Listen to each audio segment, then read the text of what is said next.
Beloved Madridista family, welcome back to the channel. This is a video I really didn't want to have to make.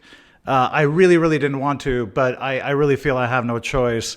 As many of you know, a few days ago, Vini gave an interview on CNN where he said absolutely nothing controversial, but where once again, the Spanish media, which is ferociously anti-Madridista, which has been targeting Vini since he arrived, has decided once again to target Vini.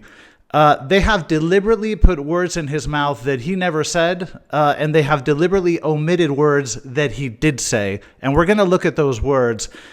This is once again an example of exactly what Vini's talking about. Okay, the scandal in this case is that there is a scandal. The fact that there is controversy is precisely what I find scandalous, and we're going to talk about it.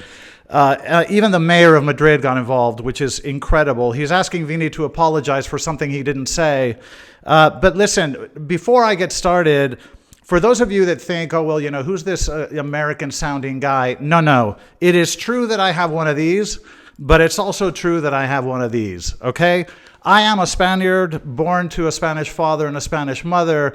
I am making this video in my living room in Madrid, and I could do this entire video in Spanish if I wanted. So if you're going to try to discredit me that way, try again. Anyway, this is a horrific incident, and Vini, I really wish you would watch this because we love you. But let's get started.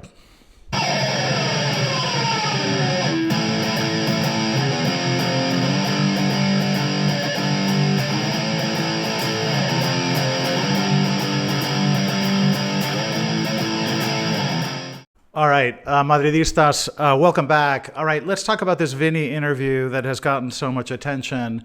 And I just want to say, I've actually done a couple of videos regarding the issue of racism in Spain and how it has affected Vini. I'll try to put the link in the description in case you want to watch those.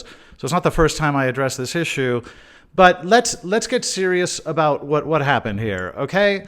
First of all, what did Vini say in the interview? Okay, let's look at what he said. I'm going to put it up for you and I'm going to read it. This is what Vini said. There are a lot of people in Spain, the majority, that aren't racist. It's a small group that ends up affecting the image of a country that's good to live in. I love playing for Real Madrid. I love Spain, having the best conditions to live here with my family. Okay, that is what he said. Okay, and how has that translated into the broader Spanish media, which again, are constantly trying to destabilize Vini, constantly trying to destabilize Real Madrid. How on earth this happened, I don't know, but it filtered out to the press that Vini had called Spain a racist country. Now that is exactly the opposite of what Vini said in the interview. And yet that is what has permeated, and that is what the average Spaniard is left believing. Because the media has done this deliberately. Now, this is when you deliberately misunderstand what someone says, when you deliberately put words in someone's mouth and deliberately not hear something, that is targeted. It is very clearly intentional. So there is absolutely no mistake here. Now, it gets even worse. Now, the mayor of Madrid, who coincidentally happens to be a famous Atlético de Madrid supporter, the mayor of Madrid had the balls to say the following. I'm going to put it up for you, but let me read it for you. I hope he rectifies those statements immediately. We are all aware that there is still racist episodes in society, and we have to work hard to eliminate them. But it is deeply unfair to Spain and Madrid to say that we are a racist society, as Vinicus has said. He didn't say that. He did not say that. And you can go back and watch the full interview, which I encourage you to do. At what point does Vini ever say that? Now, we're talking about the mayor of Madrid. How irresponsible is it for the mayor of Madrid to accuse a player of something he didn't say and have the balls to ask him to apologize for it? Listen, it is disgusting, but sadly, that is the case. Okay, let's move on to the World Cup comments, because that also got a lot of people infuriated. But let's talk about the World Cup comments. I'm going to put it up for you, and again, I'm going to read it as well. This is what Vini said. Until 2030, we have a lot of room to evolve. I hope that Spain can evolve and understand how serious it is to insult someone because of the color of their skin. If by 2030 things don't improve, I think we have to move the location, because if a player doesn't feel comfortable and safe playing in a country where they can suffer racism, it's a bit difficult. Well, let me tell you something as a Spaniard. I agree. Look, if by 2030, Spaniards still think it's okay to make monkey sounds when a black player touches the ball, I think we should move the venue. And I'm saying this as a Spaniard. What is so controversial about that? And let me tell you guys a story, okay? A few years ago, it was quite a few years ago, I watched a friendly in Madrid. It was England-Spain, and it was a friendly. And I went with some English friends. And every time a black English player touched the ball, the crowd started making monkey chants. Now, and I'm not talking 5 or 10. I'm talking 30,000. And my English friends were absolutely horrified. And I was embarrassed as hell. I could not believe that this was still happening. And mind you, it was many years ago, but it happened, and it still happens to this day. So that is just a fact. So please tell me, what is controversial about saying that if by 2030 black players can't play in this country without being singled out and insulted? Because even if you single out a particular player, that is certainly no way of going after him, because that's unacceptable anywhere else in the world, in the developed world. But listen, okay, and one more thing regarding the Qatar World Cup. How many people, how many journalists, and how many players expressed their opposition to Qatar hosting the World Cup? How many? There were millions of them. And how many of those players actually played in the World Cup because they said, well, you know, this is precisely the venue from which to send this message?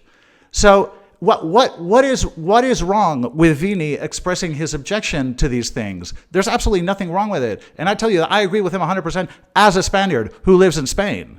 Okay, it's just, now, another ridiculous argument that people will make, well, he didn't complain about Qatar. He played in Qatar. He didn't have a problem playing in Qatar. And think about how ridiculous this argument is. And I'll tell you how ridiculous it is. So you're saying that I can't identify or single out something wrong unless I single out everything else that's wrong in every other part of the world. So in order for me to complain about Spain, the country that I live in, so it makes sense for me to voice my opinion because I live in this country, that the only way that I can legitimately do that is if I criticize every other country. No, that is called whataboutism. It's used a lot in politics, but it's intellectually, stupid, okay? So I just find it absolutely appalling that Vini's words are then twisted out in the media, that Vini said we should move the World Cup in Spain. Now, he said we have until 2030 to eradicate this stuff from Spanish stadiums, and I completely agree with him. And I'm going to repeat it. If by 2030 Spaniards still think it's normal to make monkey sounds to a black player, then I think we should move it, and I say that as a Spaniard. But there is a broader truth that we need to address. I love this country, clearly. It's my blood, and that's why I live here, and I love it. But it is true that Spain is about 30 years behind when it comes on to these social issues. Okay, other Western European countries, it may happen in some Eastern European countries still, but I assure you that in Western European countries, they have been very quick and very aggressive to eradicate this sort of stuff.